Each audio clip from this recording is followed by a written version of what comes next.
Wait lang, baby. Wait lang. Ito, orange.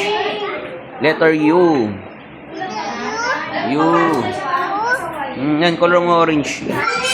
Color mo to orange. Ito ka umayos na dito. Dito pa yung kasulat ka mabuti. Ito, umayos na dito. Yung dagdagan mo pa. Punuin mo siya, punuin mo.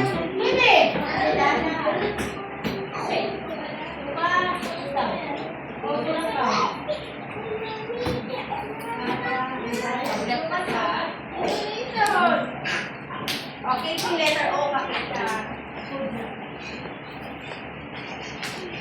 Yan, next is letter U, green mo na, i-green mo na siya. Lukas ako na. Okay lang tayo. Sige, punuin mo, punuin mo.